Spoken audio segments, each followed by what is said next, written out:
Romanos capítulo 3, del versículo 1 al versículo 8.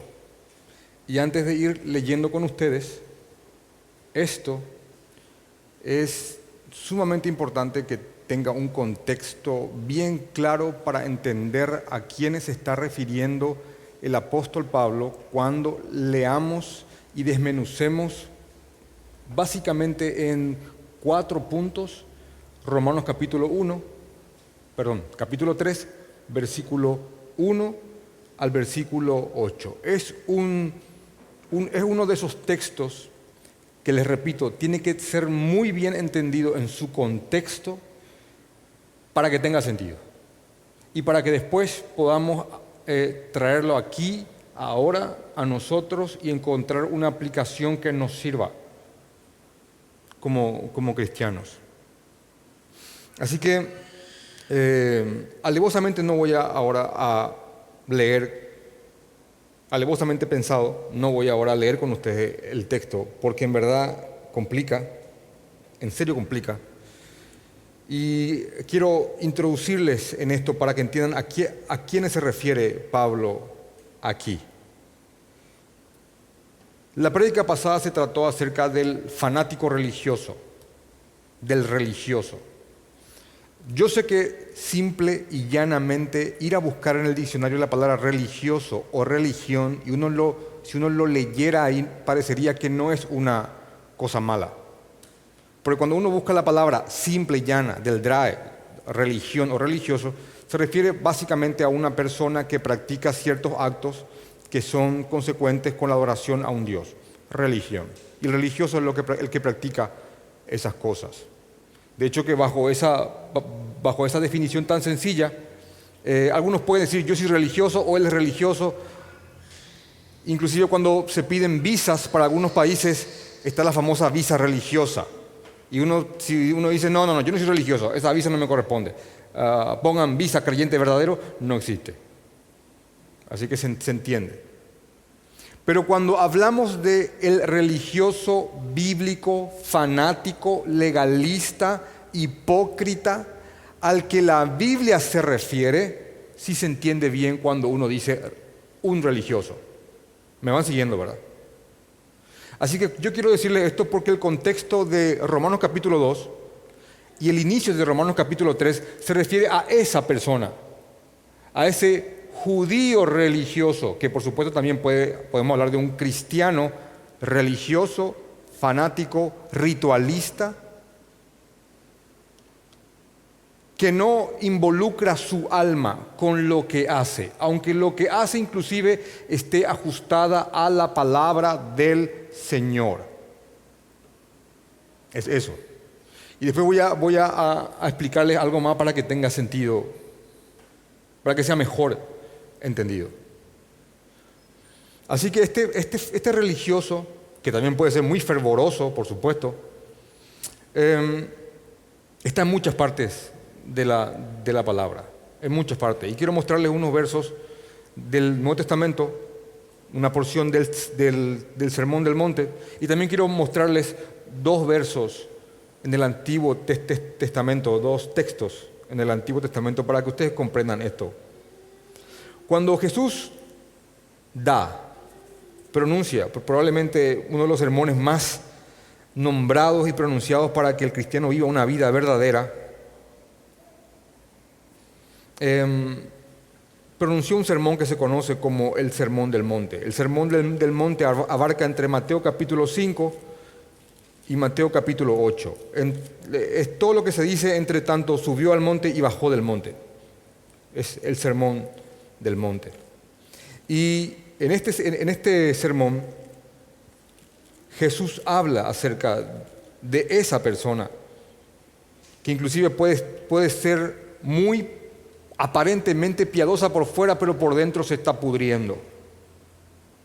De hecho, que una ilustración muy dura de Jesucristo mismo para hablar del religioso es sepulcro blanqueado. Tu tumba es linda, significa. Tu tumba puede ser hermosa, pero eso no quita que adentro esté un cuerpo pudriéndose, putrefacto. ¿Se entiende eso? Así que puede estar muy, muy vestido de piedad, de jerga cristiana, podés verte muy sano, muy educado y realmente pasar por un creyente, pero en verdad no lo sos. Y entre tu persona y un adicto, una prostituta, un transexual, un ladrón, asesino, en esencia no hay diferencia ante los ojos del Señor. Eso es lo que está diciendo. Y son palabras muy fuertes, yo lo sé, pero eso es. Eso es lo que significa esa ilustración. Así que en Mateo, quiero mostrarles esto. En Mateo capítulo 6, cuando Jesús empieza a hablar de actos religiosos que son ordenados por Dios, porque ni vamos a hablar de los actos que no son ordenados por Dios y la gente lo hace, vamos a hablar de los que Dios ordena y uno hace actos que Dios ordena, pero no involucra en él su alma, su corazón, entiéndase. Por ejemplo, en Mateo capítulo 6 habla de las limosnas, de dar bienes a gente que lo necesita. Y pregunto, ¿eso está bien? Amén. Dios manda eso. Amén. Dios manda que hagamos bienes, cosas buenas a gente que está en problemas. Cierto, pero acá también Jesús habla de un tipo de persona que hace lo siguiente: guardaos de hacer vuestra justicia delante de los hombres, para ser visto por ellos. De otra manera, no tendréis recompensa de vuestro Padre que está en los cielos. Cuando pues den limosna, no hagan tocar una trompeta delante de ustedes, como hacen los hipócritas en las sinagogas y en las calles, para ser alabado por todos. ¿Qué quiere decir eso? Había personas que hacían obras buenas, que le hacían cosas que le daban bienes a gente que necesitaba, pero no era realmente para honrar al Señor, sino que ellos en verdad querían ser vistos por todos.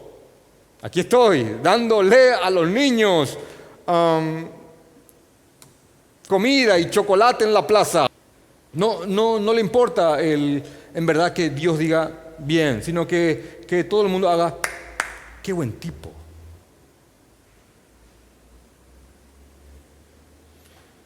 Entonces no está involucrado en verdad un corazón que quiere servir al Señor, sino que está involucrado el corazón de y acá está la palabra, hipócrita, que hay algo por fuera, pero en verdad hay otra cosa por dentro. Esta palabra viene de la máscara que se usaba en los teatros griegos para representar algún personaje. Y bueno, y habla Jesús sobre esto. En Mateo capítulo 6, versículo 5, habla también de la oración. Habla de esa oración religiosa, muerta. Tal vez pueda tener todos los condimentos bíblicos para que se oiga una oración piadosa. Señor, venimos ante ti en el nombre de Jesús. Te alabo, Dios santo, benigno, perfecto, amoroso. Yo te ruego, yo soy un miserable, Señor. Yo no valgo nada. Soy tu herramienta. Pero él está en otra cosa. No cree eso que está diciendo. Alguien está escuchando eso y dice, qué bien que ora. ¡Wow! Mira cómo se humilla. ¡Ah! Y cuando ores, no seas como los hipócritas, porque ellos aman el orar en pie en las sinagogas y en las esquinas de las calles para ser vistos por los hombres. De cierto os digo que ya tienen su recompensa. ¿Qué quiere decir eso? Ellos quieren que los hombres le alaben. Y ¿sabes qué? Van a tener eso, pero nada más. Ya tienen lo que quieren, y lo que quieren es poco, y es vano. De hecho, que para ponerle un contexto de esto, que aman de orar en las esquinas, hay algo que me llama mucho la atención, que esto le da sentido. Para que entiendan Romanos capítulo 3, es que los judíos en los tiempos del Señor habían inclusive establecido horas y horarios para que se ore.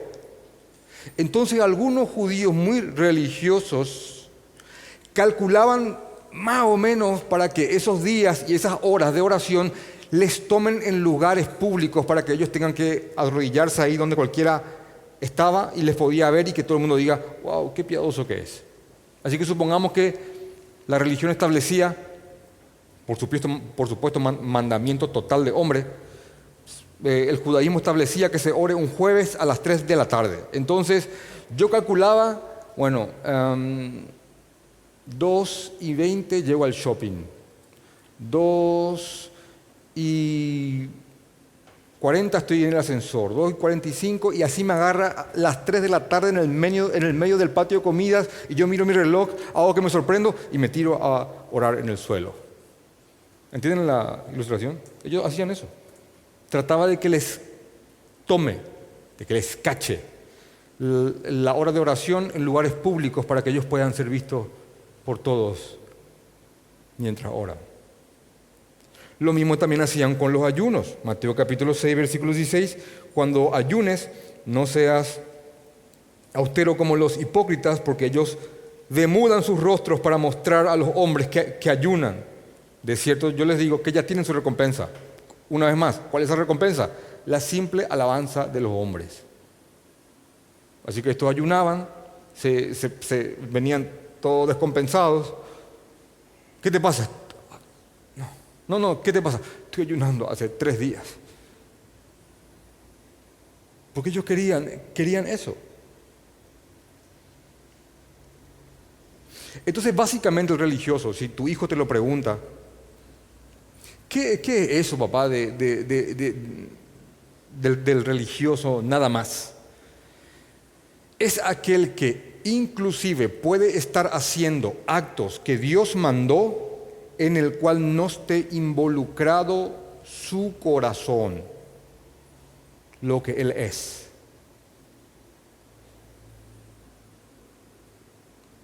Inclusive Jesús mismo citando a un profeta dijo, este pueblo de labios me honra, pero sus corazones están lejos de mí.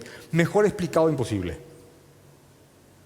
Así que estos cantaban alabanzas, pero no estaban sus corazones en esas alabanzas. ¿Dónde está eso? Está en Mateo capítulo 15, del 7 al 9. Este pueblo de labios me honra, mas sus corazones no están lejos de mí.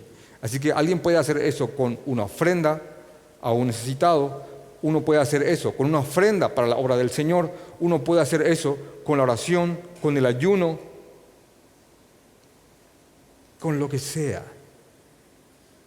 Yo podría estar haciendo esto de esa manera y Dios va a juzgarme.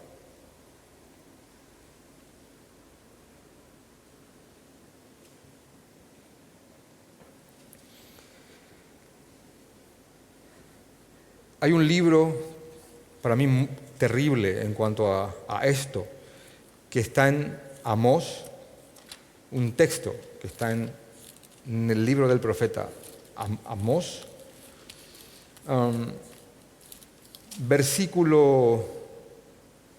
capítulo 5, versículo 21.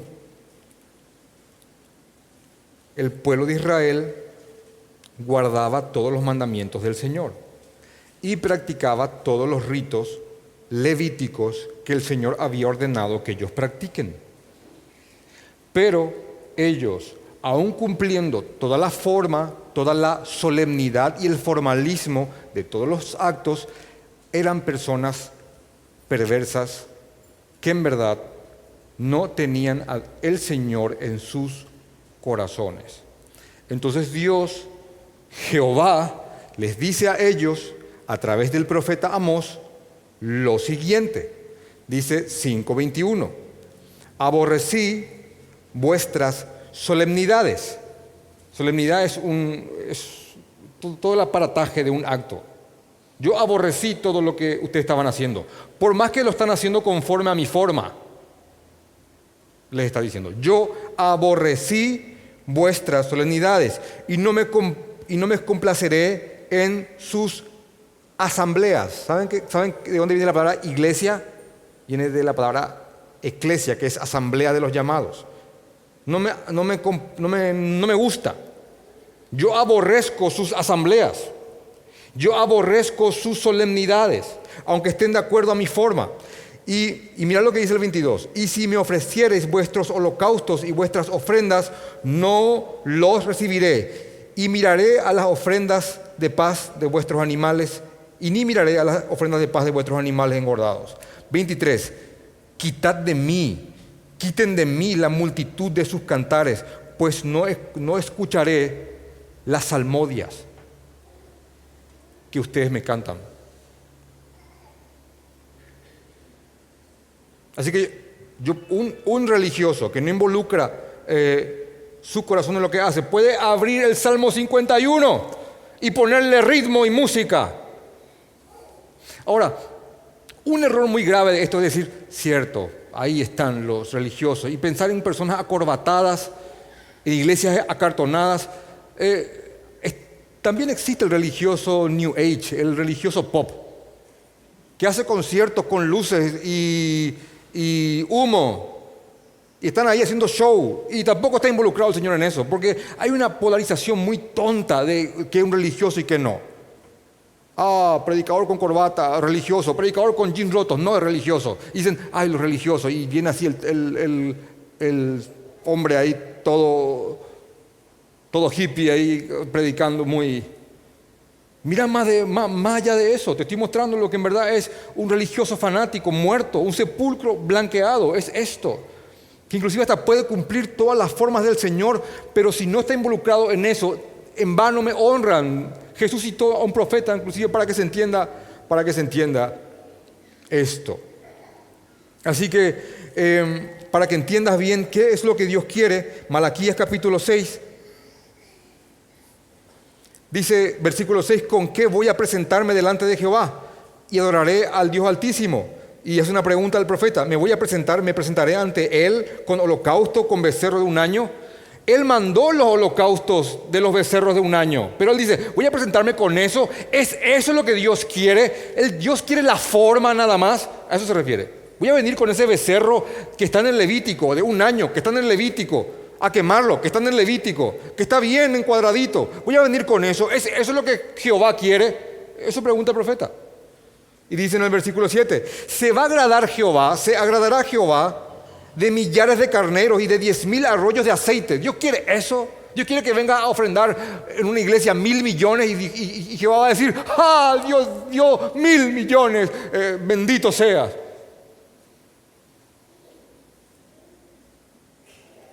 Inclusive va al extremo y dice, daré mi primogénito por mi rebelión, el fruto de mis entrañas por el pecado de mi alma. Así que ya se va el profeta, ya como que hasta ese extremo te lleva. ¿Eso es lo que Jehová quiere?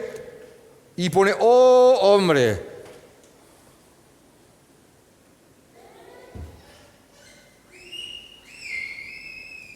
Él te ha declarado lo que es bueno y qué pide de ti. Solamente hacer justicia, que trates de vivir una vida que sea una ofrenda para Él, amar misericordia y humillarte ante Él. Eso es lo que Él quiere, ese corazón humillado, eso es lo que Él quiere. Es lo que Él te pide. Las formas, hay que hacer lo que Dios manda. Y hay que orar como Dios manda. Y hay que adorar como Dios manda. Y hay que guardar el día del Señor como Dios manda. Y hay que hacer las cosas como Dios manda. Pero hacer las cosas como Dios manda no son suficientes. ¿Se entiende lo que estoy diciendo? No es suficiente. Si no está tu ser entero derramado en eso. Así que eso es el religioso. Y ahí yo abro una pregunta. ¿Puede un creyente verdadero? Ahora vamos a hablar del creyente verdadero. Del creyente verdadero. Del creyente verdadero. ¿Puede un creyente verdadero hacer actos religiosos como un religioso? Y yo le pregunto a ustedes eso. ¿Puede? Sí puede. Y vos lo haces. Y yo lo hago. Y te pondría el ejemplo más llano y cotidiano de la vida de un creyente. Por ejemplo, la oración en el almuerzo. ¿Cuántos de ustedes en verdad están agradeciendo que Dios le está poniendo comida en sus bocas, pero realmente sincero? Yo recuerdo una ocasión que yo me encontré en un lugar, no voy a ir a los detalles, voy a ir nomás al hecho. Yo me encontré en un lugar sin dinero, sin nada, y no tenía el dinero para tomar el transporte para volver a mi casa. Y una persona vino y me dio el ínfimo importe para tomar el transporte público. ¿Sabes cómo le agradecí a esa persona? Gracias, viejo. muchas gracias. No había pandemia, le abracé, le di un abrazo. Gracias. ¿Y sabe con qué idea me fui? Si algún día puedo hacer algo por él,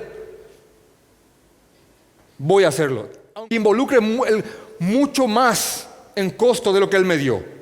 Porque uno siente ese agradecimiento. Ahora, cuando uno dice, bueno, tenemos que comer, pero si no oramos, bueno, no. Vamos a orar. Gracias, Padre, por estos alimentos. Bendice a las manos que lo hicieron. Ni te importa las manos que lo hicieron. Y alguno, para sonar más piadoso, dice, y los niños de África, porque van por África, van por acá, por allá. Y no digas cosas que no están en tu corazón. Simplemente no las digas. No las digas. No las digas. Es el tipo de obra que va a quemarse como hojarasca en el día de tu juicio, según Corintios. Conocen el texto, ¿verdad? Entonces, si no siento, no lo voy a hacer. Eso es el argumento del que se va al extremo malo. No. El tema es que cuando vas a hacer desde la obra piadosa más ínfima, tiene que estar involucrada tu corazón, porque si no es un acto religioso. Y a eso nos estamos refiriendo desde la prédica pasada y en esta prédica.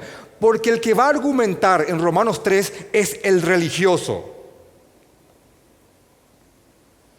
Porque Pablo va a crear un personaje ficticio, judío religioso, que va a argumentar en contra del evangelio que Pablo predica, y lo que Pablo hace es dar un paso adelante y ya les contesta a ellos que van a cuestionar la fe cristiana. Eso es lo que Pablo hace.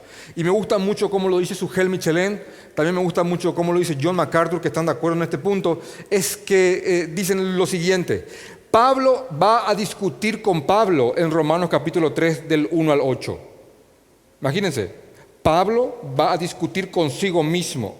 El Pablo religioso, perseguidor de cristianos, el que sostenía los mantos de aquellos que apedrearon a Esteban, aquel que tomó cartas para perseguir a los cristianos hasta donde sea, y en Damasco Jesús le sale, le aparece y irrumpe su vida, no con una oración de fe y 4 formulitas, sino que realmente irrumpe su vida. Bueno, ese Pablo, hasta ese momento, ese religioso, hasta antes de ese momento, va ahora a debatir ficticiamente con el Pablo creyente.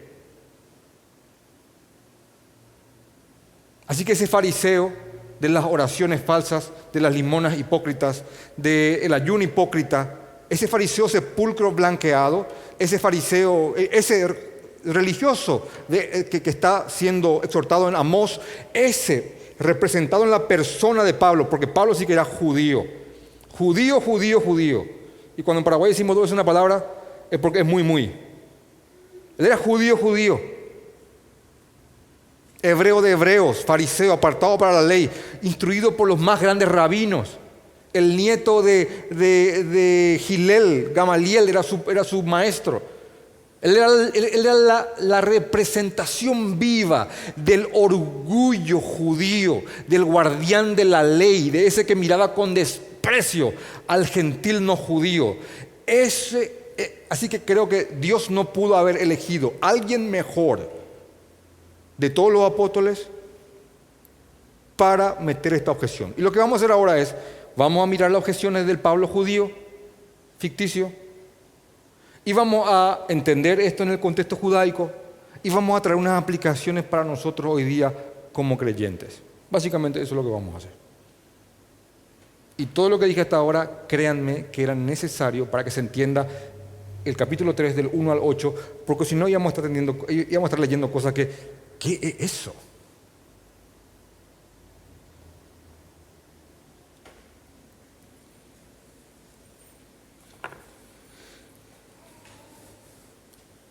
Así que, en resumen, solamente para cerrar una pequeña idea en esto, hermano creyente, que amás a Jesucristo, en cada cosa que hagas para el Señor tiene que estar involucrado tu corazón. En cada cosa. Ya sea directamente al Señor o indirectamente a Él. Como indirectamente a Él, cosas que hago por otros que tienen como fin glorificar a mi Señor. Qué hermoso es escuchar cuando nuestras esposas nos dicen, yo te amo, mi amor. Bah, yo cumplí 10 años de casados el 4 de diciembre, hace 2 días. Y estoy felizmente casado con la mujer de mi vida. Y bueno, aproveché también, como casi todos los días hago, para declararle mi amor. Imagínense que yo le estoy diciendo acá con mi teléfono, ¿sabe que yo te amo? Estoy ahí mirando otra cosa. No lo digas así. No lo digas así.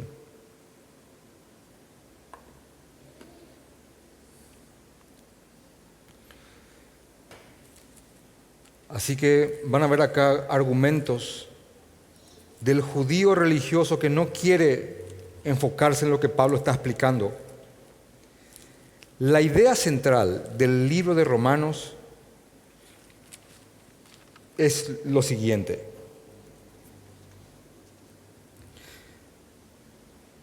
El apóstol presenta en el libro de Romanos el problema que si Dios es un juez perfectamente justo y nosotros somos injustos, personas con obras malas, entiéndase, ¿cómo podremos presentarnos delante de Él cuando tengamos que darle cuenta por nuestros actos? Es el problema de Romanos, es un problema jurídico, Habla de un Dios juez, habla de un humano criminal, habla de un juicio y dice, ¿cómo el hombre en su transgresión, en su maldad, siendo injusto, va a presentarse al final de su vida ante un Dios juez justo? ¿Cómo? Porque si este hombre,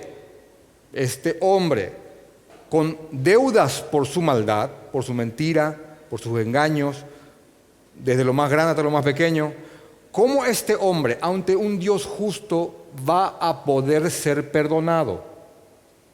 ¿Cómo Dios, simplemente siendo un juez justo, va a decir, ¿sabes qué? Te perdono. El gran dilema es, está bien, pero ¿quién paga tu cuenta? ¿Quién paga la pena justa que merece tu transgresión, tu delito o crimen? Ese es el cómo. ¿Cómo Dios va a perdonarte? Porque si Dios simplemente te perdonara y te dejara pasar, bueno, se convertiría en un juez injusto porque no hay quien pague lo que hiciste. ¿Entienden el problema? El planteamiento jurídico es el problema que Pablo plantea en Romanos. Y él da la solución específicamente del 3 en adelante a ese problema. ¿Cómo Dios te perdona? Y Él sigue siendo justo. Y vos te haces merecedor del perdón. Hace poco fue condenado acá en Paraguay un muchacho que mató a toda una familia. ¿Saben el caso, verdad? Incluidos dos niños. No solamente eso, él conservó el cuerpo de toda la familia en la casa. Hizo fiestas en la casa con los cuerpos de toda la familia enterrada en una habitación de la casa, de terrores. Y después el hedor de los cuerpos hizo que la gente sospeche y vieron que había toda una familia enterrada en una habitación de la casa. El muchacho en su juicio, negando una que otra cosa, algunas cosas no pudo negar y él dijo, yo estoy arrepentido, yo me arrepiento. El juez pudo haber dicho, paren el juicio, está arrepentido, te voy a tu casa. ¿Está bien eso? Yo les pregunto a ustedes, ¿está bien eso? Porque no importa si se arrepiente, él tiene que pagar por lo que hizo. Es la misma lógica jurídica que trae Romanos.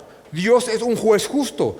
No basta con tu simple arrepentimiento, alguien tiene que pagar lo que hiciste.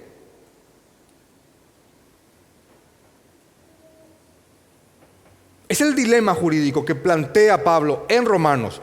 Y el judío religioso, en este caso, en vez de centrarse en lo que realmente Pablo quiere enseñarle, empieza a disparar argumentos por todas partes con tal de no centrarse en lo que le está mostrando Pablo. Y el primer argumento que el judío hace es el siguiente. Es como si fuera que Pablo dice, bueno, ustedes me podrían decir a mí. Y dice, y está acá Romanos capítulo 3, versículo 1. Ese adelantamiento que Pablo hace. ¿Qué ventaja tiene, pues, el ser judío y de qué aprovecha entonces la circuncisión? Pablo, ya que estás diciendo que delante de los ojos de Dios, tanto los gentiles como los judíos somos iguales, entonces, ¿qué ventaja tiene ser judío?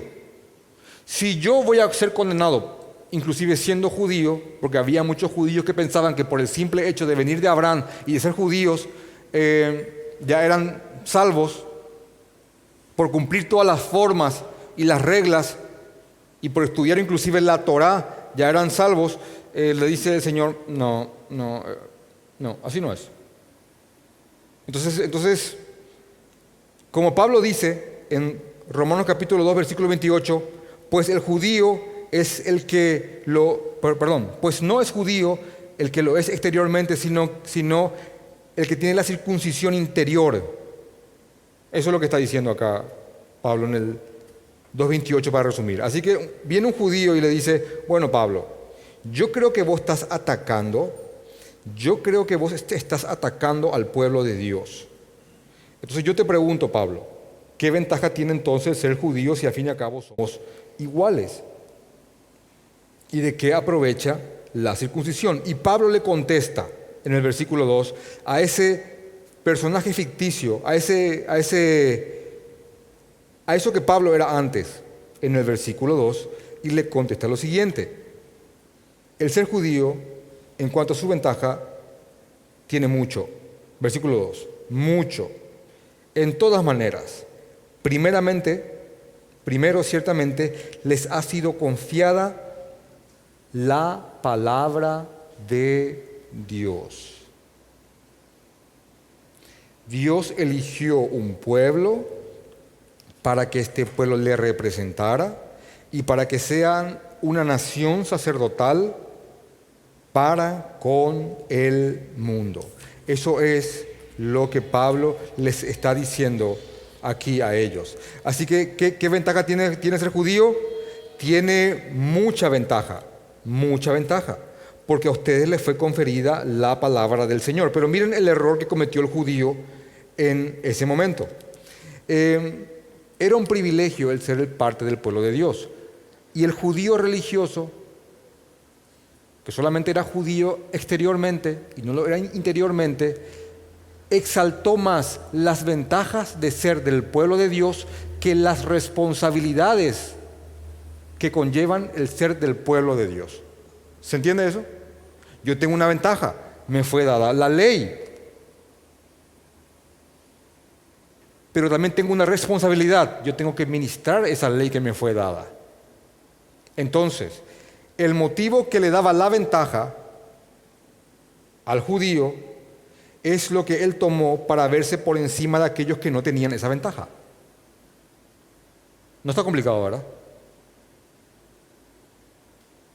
Es como si fuera que Dios te puso muchos bienes para que esos bienes administren a los que no tienen, y vos tomás esos bienes y mirás con desdén a aquellos que no tienen esos bienes que se suponía tenías que administrarles. Y miraban con desprecio al gentil, al sin ley. Eso ocurría. Entonces yo les repito, ellos exaltaron más las ventajas de ser del pueblo de Dios y dejaron de lado, por su religiosidad, las obligaciones y responsabilidades de ser el pueblo de Dios. Y acá yo abro paréntesis y traigo eso al cristianismo. ¿Podríamos nosotros también practicar lo mismo? ¿Podríamos nosotros, siendo ya creyentes, cristianos, cometer ese error y mirar con desdén a los que no tienen la ley y ponernos por encima de ellos con aquello que se suponía que teníamos que ministrarles? Entonces vemos a un grupo de personas practicando inmundicias, pidiendo la palabra, y en vez de administrarles la palabra para que dejen de practicar esas inmundicias, con la palabra acá en el corazón decimos mundanos. ¿Te suena parecido? El judío hizo lo mismo. Pregunto, ¿puede el cristiano, versión de ese judío, hacer lo mismo? ¿Puede? Claro que puede. Por supuesto que puede. Y al guardártelo, lo estás haciendo. Al guardártelo, pudiendo haberlo transmitido para que él pase de tinieblas a luz, estás haciendo lo mismo. Y al verlos con desdén y desprecio, estás haciendo lo mismo. ¿Qué hicieron estos judíos? A quienes Pablo va y ataca.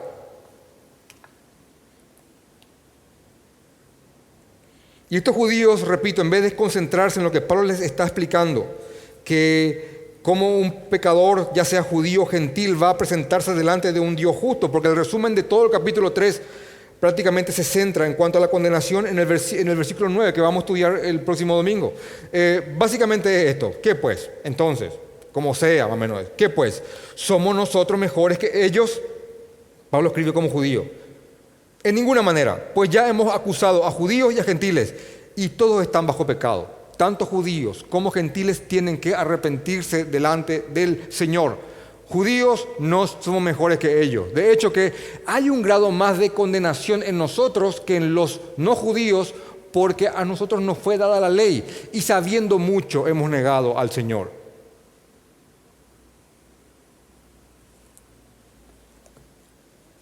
Y un predicador predicando sobre este sermón en un momento dado de su prédica se quiebra y le habla a su iglesia y le dice: joven que está ahí escuchando la palabra del Señor, en el día de tu juicio va a ser peor tu condenación porque escuchaste la verdad y atesoraste ira.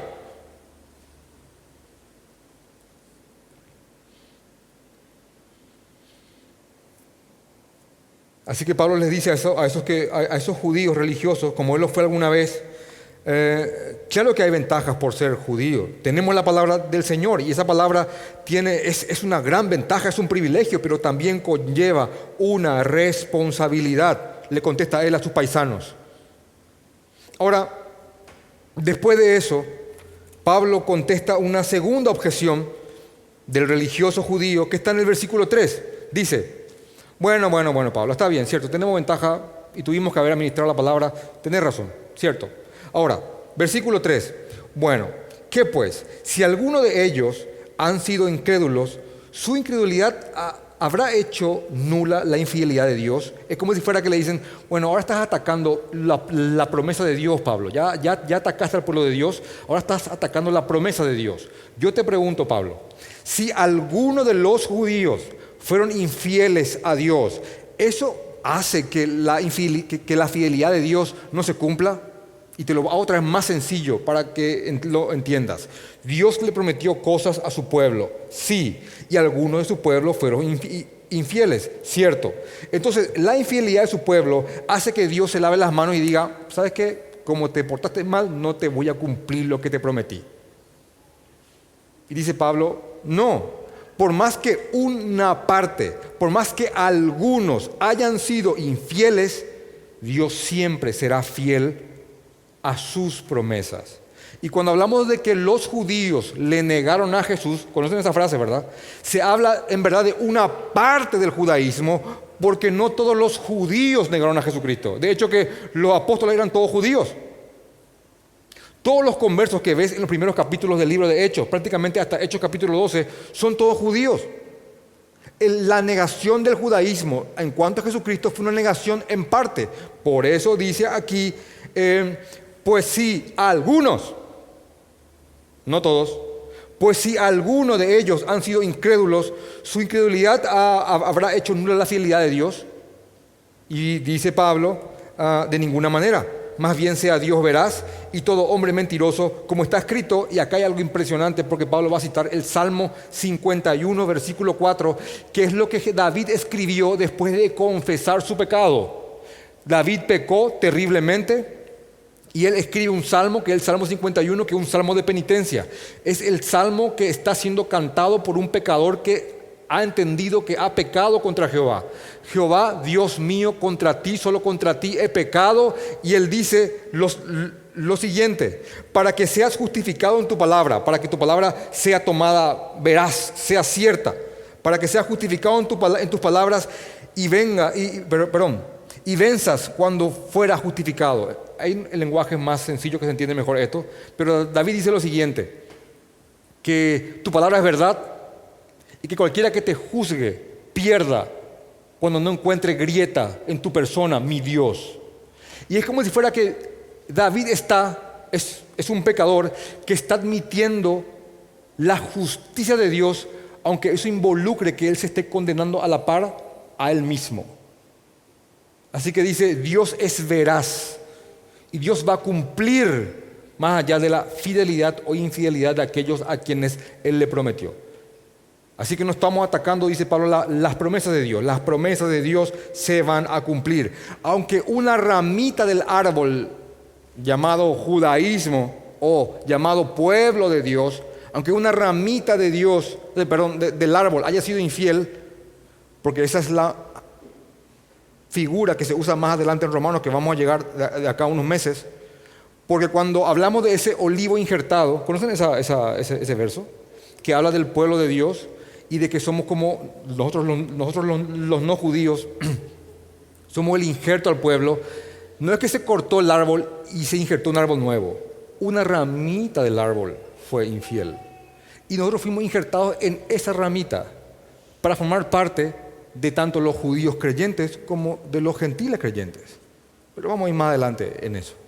Porque la negación de los judíos a Jesucristo ha sido solo en parte y ha sido solamente por parte de algunos. Así que Pablo dice, mira, no estamos invalidando la promesa de Dios a su pueblo, Israel, al predicar nuestro evangelio. Dios va a cumplir sus promesas al pueblo de Dios, pero a un pueblo compuesto tanto por judíos como por gentiles, siendo un solo Israel. Después de eso, hay una quinta, en el versículo 5 hay una tercera objeción, y quiero acá inclusive contestarle a ustedes algo con el que se van a topar. Entonces dice el judío, fuimos incrédulos, y como fuimos incrédulos, y fuimos rebeldes, y fuimos mentirosos, y retuvimos la verdad. ¿Acaso, y miren por favor, inclusive perdón por la palabra, pero creo que aplica, la estupidez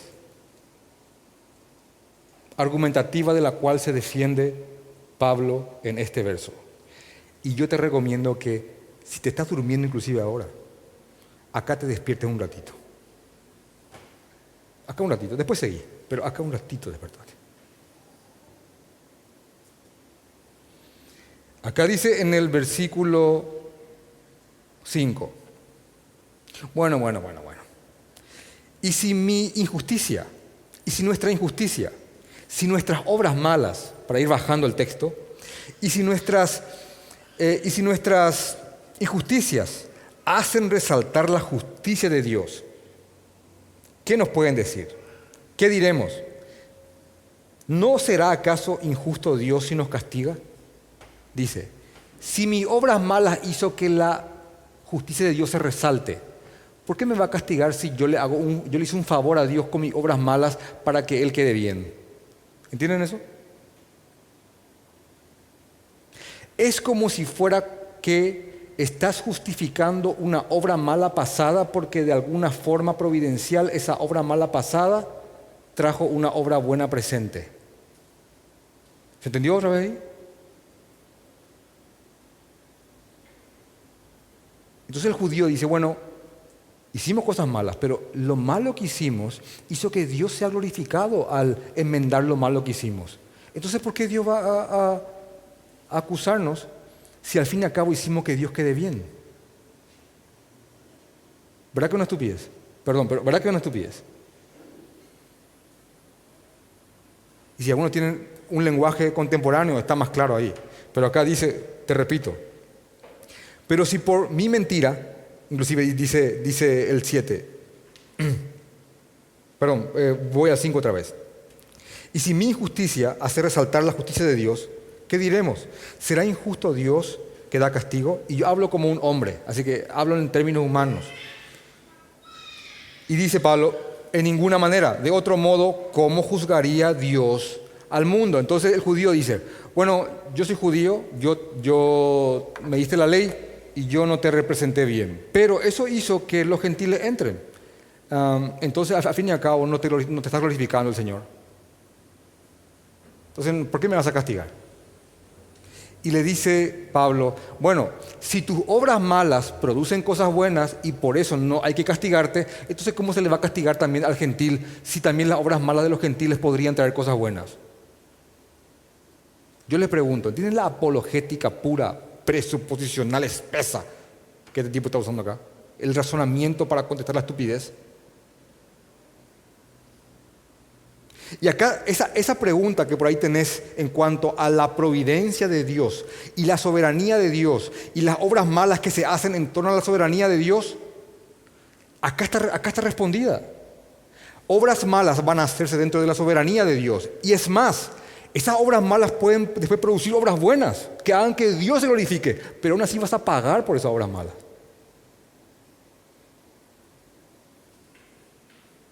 Aunque esas obras malas lleven que el Señor sea glorificado.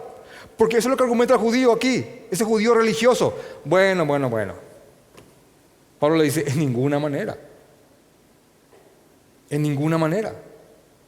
En Génesis 50:20, ¿conocen la historia de José? Jacob tenía varios hijos. Y los hermanos envidiaron a su hermano José porque tenía el grado de su padre. ¿Y saben cómo termina la historia? Película típica de Semana Santa. Vendieron a su hermano. Ahora, su hermano fue a Egipto como esclavo y se convirtió prácticamente en la autoridad después del faraón. ¿Siguen la historia? ¿Conocen, verdad?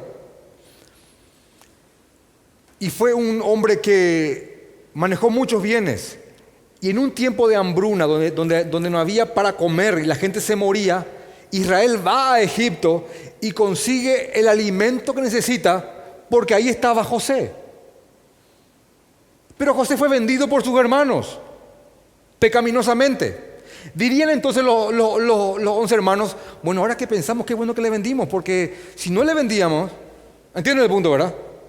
Si no le vendíamos, él no vendría acá a Egipto. Y si no vendría acá a Egipto, no sería el segundo después del faraón. Y si no era el segundo después del faraón, iba a venir esta hambruna y nos íbamos a morir todos. Así que chicos, bien por la vendida. Bien. Entonces dice en Génesis 50:20, y márquenlo para que entiendan este misterio de la providencia. Ustedes pensaron mal en contra mía, pero Dios lo encaminó a bien. Pero eso, y esto añado yo, eso no justifica que ustedes hayan pensado mal. Eso es lo que le contesta Pablo a estos judíos, que dicen, bueno, hicimos mal, pero ¿ves como que trajo algo bueno? ¿Por qué vas a culparnos?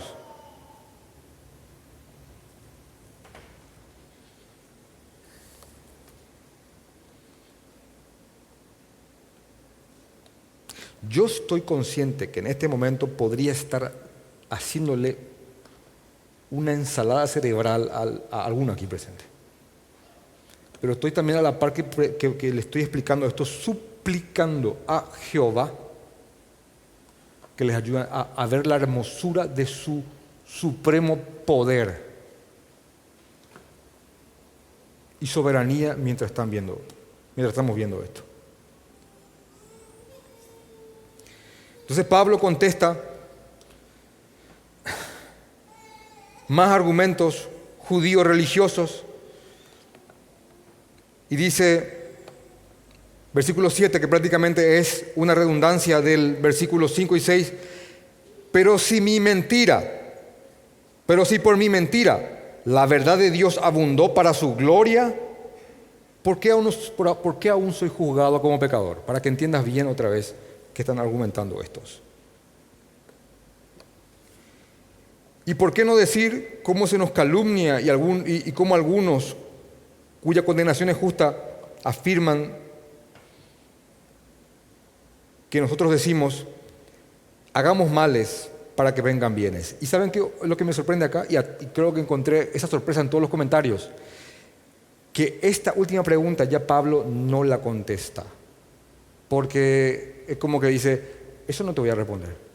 Entonces, bajo ese razonamiento, que nuestras obras malas pueden glorificar al Señor, ya que mi mentira hizo que la verdad de Dios resalte para su gloria, entonces vamos nomás a decir, vamos a hacer cosas malas porque de cosas malas pueden venir cosas buenas. Y es como si fuera que te mira y te hace, ya, basta. ¿Pueden venir, hermanos? ¿Pueden venir cosas buenas de sus obras malas? Sí pueden. Sí pueden. Pero jamás justifiques tus obras malas porque después de ellas vinieron cosas buenas. Jamás. Y jamás oses pensar. El pensamiento de cuya condenación es justa de aquellos que piensan eso. Entonces vamos a hacer cosas malas porque de ellas pueden venir bienes. Ahora, el punto aquí es el siguiente, que este religioso, al cual Pablo está poniendo en ficción acá, es alguien que está disparando y preguntando cualquier cosa con tal de no centrarse en el punto principal del discurso de Pablo. Estamos condenados y cómo un Dios justo, un juez justo, va a seguir siendo justo si nos perdona sin que paguemos lo que hicimos. ¿Cómo?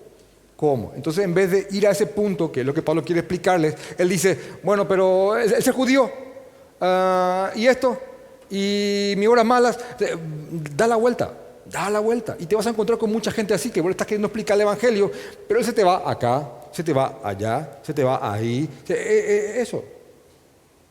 Y no solamente eso, me gusta mucho lo que un pastor dijo porque me sentí muy identificado. Es como hablar con ciertas personas a quienes les estás exponiendo el Evangelio, pero te está mirando la persona mientras le estás explicando y argumentando su pregunta, pero él en verdad no te escucha. Él simplemente está esperando que te calles para dar su próxima pregunta tonta. Y está ahí. Ya mientras hablas, él está craneando qué va a preguntarte, o cómo va a preguntarte, o qué grietas va a buscarte, pero no te está escuchando. Y vos le decís, escúchame, te estoy escuchando, no te está escuchando.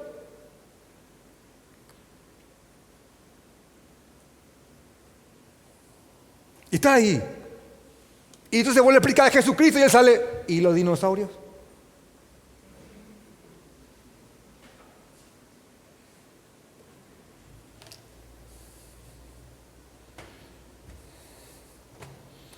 Bueno, vamos a hablar un ratito de los dinosaurios. Bueno, y esta cosa. Y las capas tectónicas de la Tierra.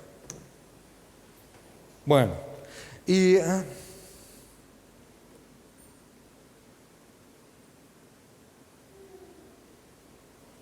los escritos viejos. Y va.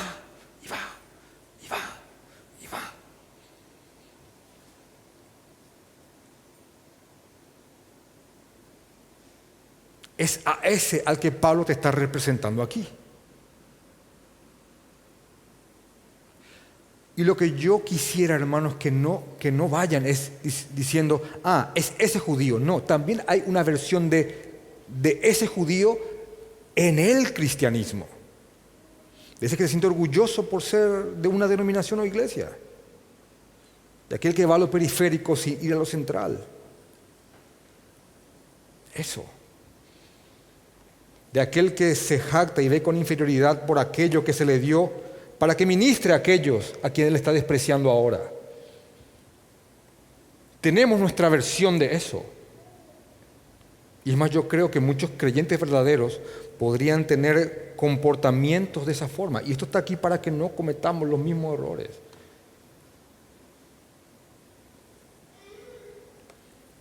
Porque el punto central del libro de Romanos es lo siguiente, que vamos a estudiar, creo que los tres. Porque a partir de acá, después de esto, nos empezamos a zambullir en el Evangelio de una manera brutal, hermanos. Brutal. A partir de ahora, a partir de acá, Esto es evangelio puro y denso hasta que se nos destape la cabeza. Pero el punto principal es el siguiente. El planteamiento jurídico es cómo un juez justo ante un criminal va a perdonarlo sin que el criminal haya pagado. Entonces la solución que da Dios mismo y usa a Pablo como un instrumento para transmitir esa solución es un sustituto de tu culpa para que tu arrepentimiento sea recibido. Eso es lo que plantea Romanos. Porque alguien tiene que pagar y Dios no te va a hacer pagar a vos eso.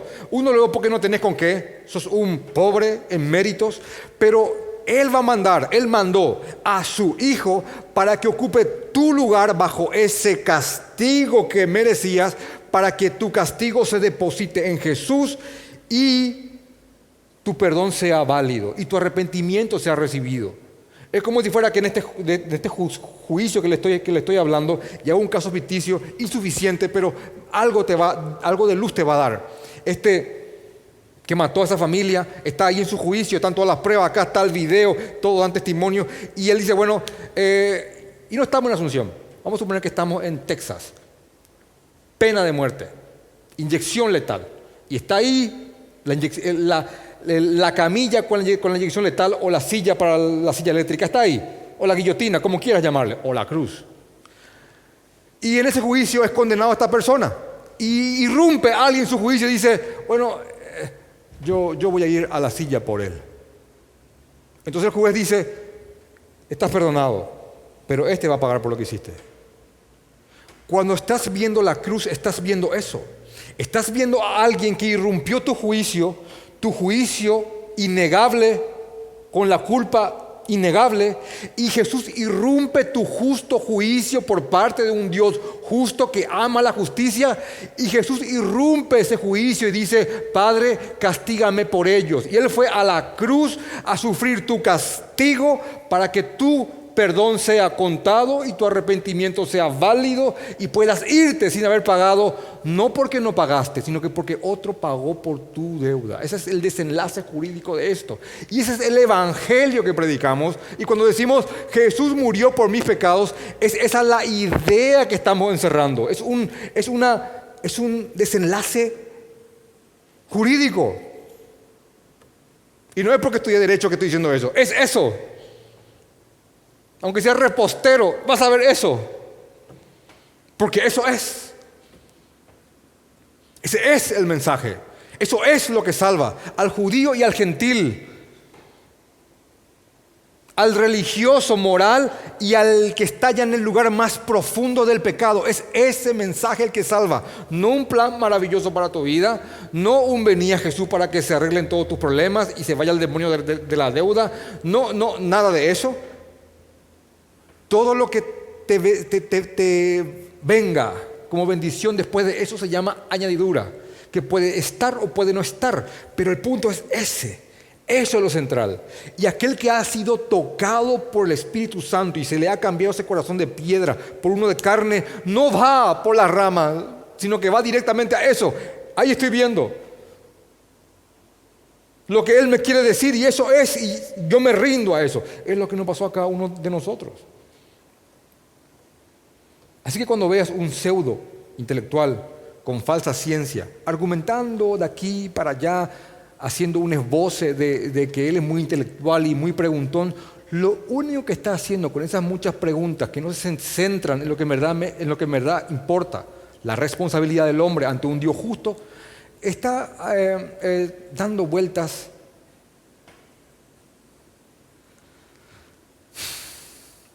para encubrir al fin y al cabo su rebelión ante aquel que él sabe que existe, porque la Biblia dice que sabe que existe, él lo sabe,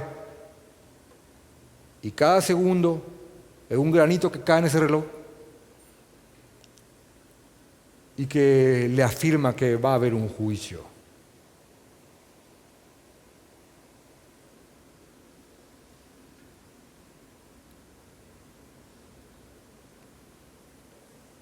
Así que esta porción es tanto para ellos como para nosotros. para hacer expandir el reino del Señor. Amén. Vamos a orar.